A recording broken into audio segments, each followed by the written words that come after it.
नमस्कार friend and students, आप सभी का इस नए YouTube चैनल पर जो है हार्दिक स्वागत है। हम आपको जो है भारत का इतिहास क्रमबद्ध तरीके से जो है अध्ययन करने का प्रयास करेंगे।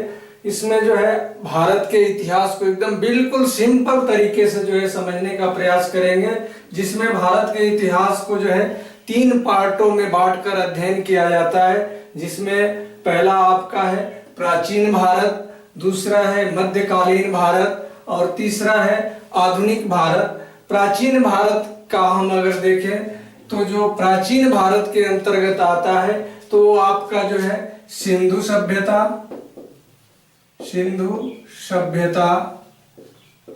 इसके अंतर्गत आपका जो है वैदिक सभ्यता,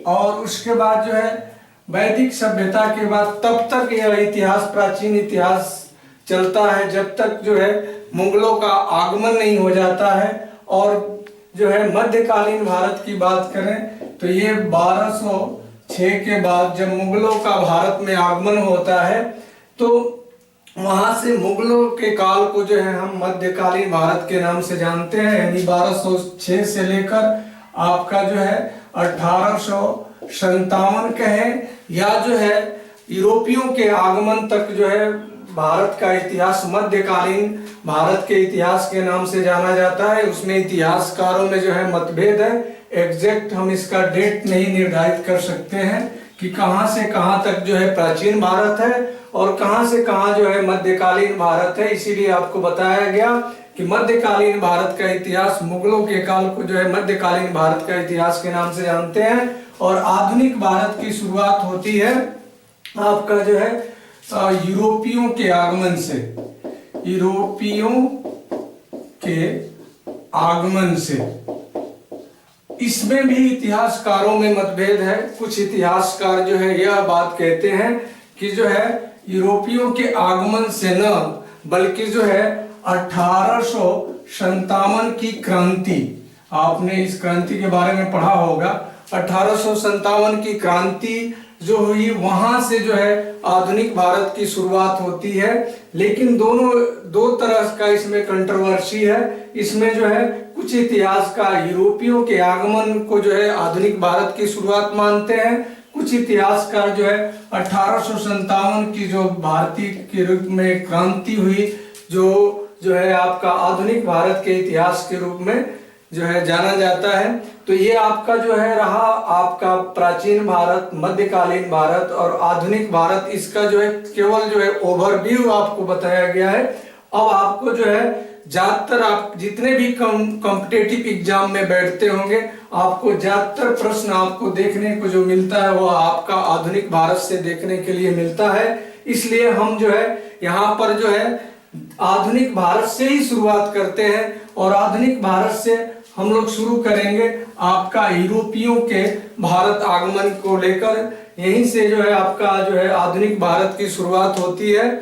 और जब हम जो है यूरोपियों के आगमन से आधुनिक भारत की शुरुआत करते हैं तो कुछ जो है ऐसे नाविक जो थे उनके बारे में जो है चर्चा करना जरूरी है। तो आपका आधुनिक भारत के इतिहास जो है शुरू होता है आपका आधुनिक भारत का इतिहास। अब देखिए इसमें जो है आधुनिक भारत के इतिहास में अगर देख लिया जाए तो आपका जो है यूरोपीय व्यक्ति, फर्स्ट यूरोपीय व्यक्ति जो भारत में आता है उसका नाम है आपका Vasco D gamma. Vasco D gamma जो प्रथम व्यक्ति था जो यूरोप से चलकर जो है भारत आया था। अभी आपको केवल ओवरव्यू बताया जा रहा है, अभी डिटेल से जो है बाद में पढ़ाया जाएगा। केवल आपको जो है एक माइंड सेटअप किया जा रहा है कि आप समझिए कि किस तरह से जो है यूरोपीय व्यक्ति जो है यूरोपीय व्यापारी जो है भारत में आते हैं और जो है अपनी कंपनी फैक्ट्री स्थापित करते हैं और धीरे धीरे जो है भारत को अपना गुलाम बना लेते हैं। तो इसमें अगर हम देखा जाए तो दो व्यक्तियों का नाम जो है प्रमुख रूप से लिया जाता है। एक पहला व्यक्ति है कोलंबस। कोलंबस, अब जो है आप कई बार सुनते होंगे कि जो है कोलंबस ऐसा व्यक्ति था जो है भारत की खोज करने के लिए निकला था, और जो कि भारत की खोज न करके जो है अमेरिका की खोज किया। तो आपको बता दें कि 1492 ईस्वी में आपकी अमेरिका की खोज हुई थी। लेकिन कोलंबस व्यक्ति जो नाविक था, रहने वाला कहाँ का था, तो आपका जो है यह व्यक्ति स्पेन का रहने वाला था। स्पेन से जो है वह भारत की खोज करने के लिए निकला था, लेकिन जो है वह जो है गलती से उस समय इतनी सुविधाएं नहीं थी, इसलिए वह कोलंबस जो है भारत ना आकर जो है अमेरिका की खोज किया। और इसके पीछे एक जो है कहानी है कि कोलंबस जो है मूलतः जो है रहने वाला था पुर्तगाल का। यह व्यक्ति जो है पुर्तगाल का रहने वाला था। यह पुर्तगाल में अपने जो है राजा और रानी से इसने एक बार जिक्र किया था कि जो है आप भारत एक जो है बहुत ही धनी कंट्री है व्यापार की दृष्टि से, तो क्यों ना जो है हमें हमारे पर जो है पैसा खर्च किया जाए या हमें जो है भारत भेजा जाए, जिससे कि जो है भारत की खोज हो, वहां से हम जो है व्यापारिक संबंध स्थापित कर लें। लेकिन जो है इस कोलंबस का जो है मजाक उड़ाया गया वहां पे उनके जो है कैबिनेट द्वारा। तो जो है यह जो है कोलंबस ने अपना जो है विचार बदल दिया और पुर्तगाल देश को ही छोड़कर यह स्पेन चला गया। और स्पेन में जाकर वहां पर यह व्यक्ति जो है स्पेन में पहुंचने के बाद यह जो है पहुंचता है, वहां के जो है राजा फेडरिक रहते हैं और रानी जो है इसाबेल, उनसे जाकर कहता है कि इस तरह की स्थिति है कि एक जो है उत्तर में भारत नाम का एक देश है जो व्यापारिक दृष्टि से जो है बहुत ही महत्वपूर्ण देश है, तो क्यों ना हमें जो है अगर आप चाहें तो हमें भेज सकते हैं भारत की खोज करने के लिए। तब जो है स्पेन से वह भारत की खोज करने के लिए निकला था आपका 1492 में, और यह जो है अमेरिका पहुंचा था। ये तो आपका जो है कोलंबस की कहानी है। कोलंबस बहुत ही प्रयास किया था भारत की खोज करने के लिए, लेकिन उसने अमेरिका की खोज की। और आपने नाम सुना होगा वेस्ट इंडीज, जो वेस्ट इंडीज वेस्ट में पड़ता है, इसीलिए उसका इंडिया की खोज करने के लिए गया था, इसीलिए उसका नाम इसी के खोज के आधार पर उसका नाम पड़ा था वेस्ट इंडीज। तो ये तो आपका कोलंबस के बारे में है। अब आ जाइए Vasco D gamma. Vasco D gamma जो है यह चूंकि पुर्तगाल का मूलतः पुर्तगाल का रहने वाला व्यक्ति था। कभी कभी आपसे प्रश्न पूछ लिया जाता है कि जो है भारत में सर्वप्रथम जो है कहाँ के लोग जो है भारत में व्यापार करने के लिए आए थे, तो वो लोग थे आपके पुर्तगाल के। पुर्तगाल का मूलतः निवासी था वास्को डी गामा, जो भारत में व्यापार करने के लिए आया था। और भारत में व्यापार की दृष्टि से वास्को डी गामा आपका 17 मई 1498 में यह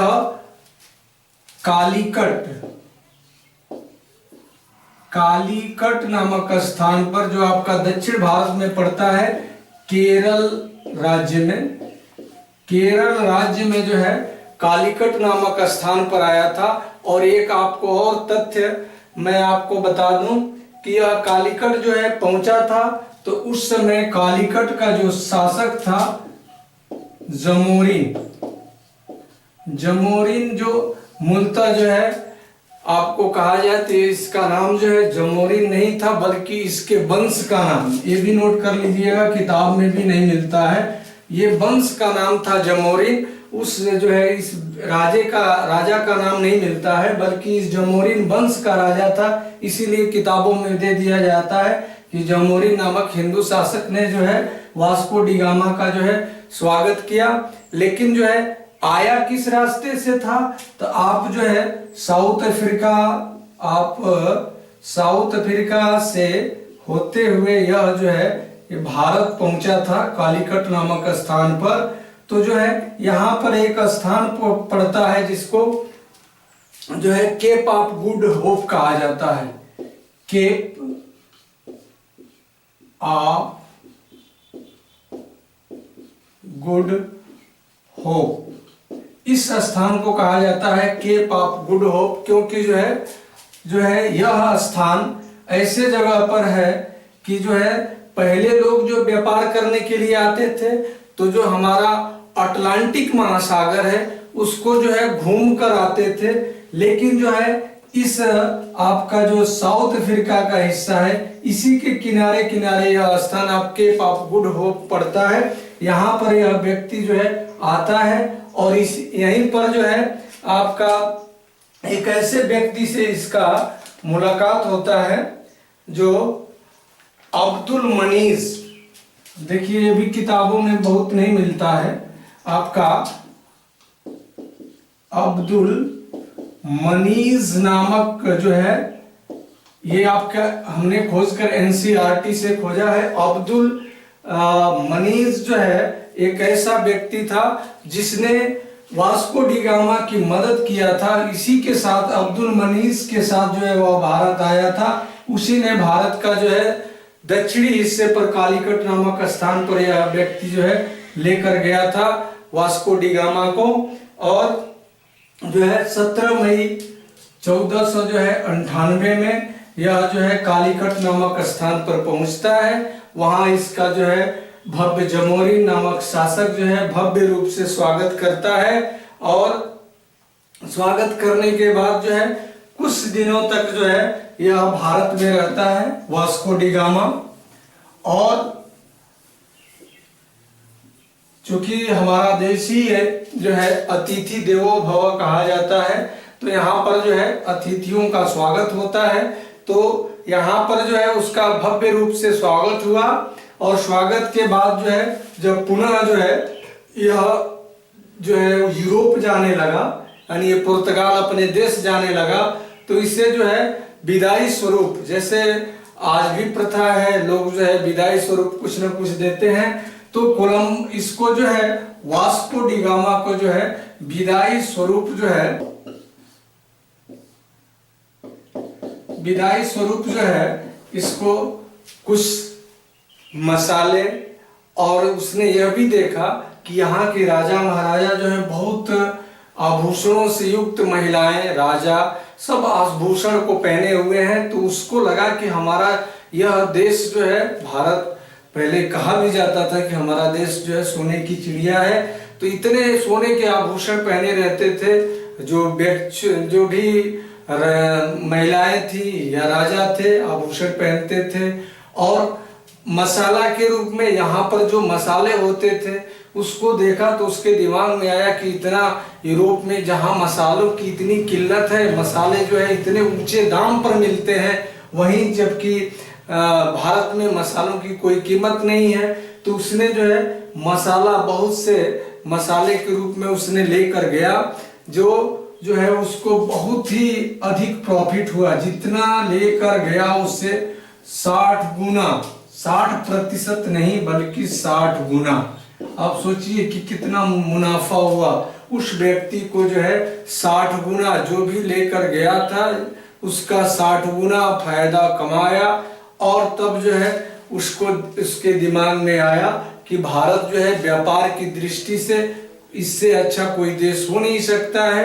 इसलिए वह जो है पुनः वास्को डी गामा भारत में जो है कई किताबों में आप पढ़ेंगे तो कई किताबों में आपको देगा कि एक तो आपको 17 मई 1498 में आया, दोबारा जो है आपका 1500 किताबों में देता है, किसी किताबों में आपको जो है 1501 दिया रहता है, लेकिन आपको जो है याद रखना है वह पुनः जो है 1500 ईस्वी में आया।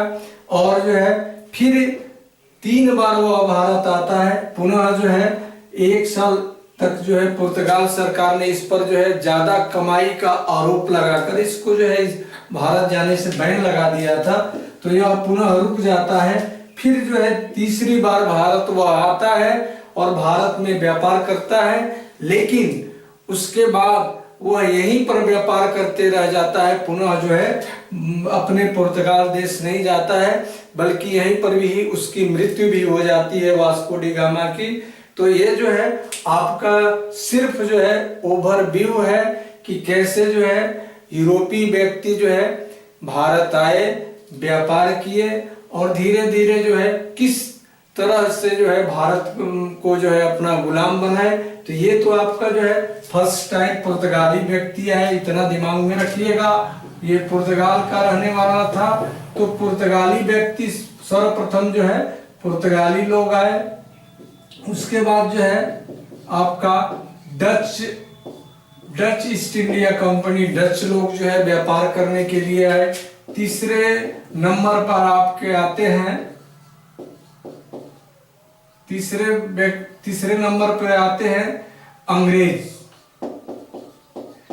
इंग्लैंड के, अंग्रेज जो है, अंग्रेज कहने का मतलब इंग्लैंड के लोग।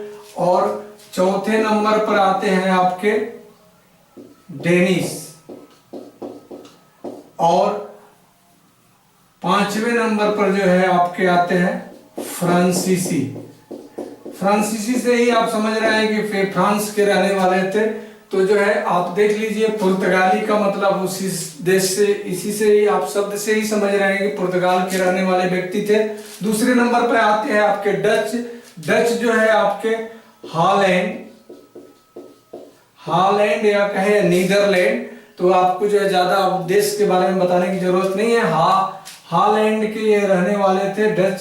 और अंग्रेज जो है आपको बताया ही गया, ब्रिटिश लोग थे, यानी ब्रिटेन इंग्लैंड के रहने वाले। डेनिश ये आपका डेनमार्क के रहने वाले थे। फ्रांसीसी मतलब फ्रांस के रहने वाले थे। ये जो है इस क्रम में भारत आए, यानी पुर्तगाली पहले, उसके बाद डच, फिर अंग्रेज, फिर डेनिश, फिर फ्रांसीसी। लेकिन आप जानते ही होंगे कि जो है इसमें सबसे मजबूत पकड़ अगर किसी की रही तो वह अंग्रेजों की रही। और बाकी अंग्रेज और फ्रांसीसी, भारत में सबसे ज्यादा जो है इन्हीं का वर्चस्व रहा, यानी अंग्रेज और फ्रांसीसियों का वर्चस्व रहा।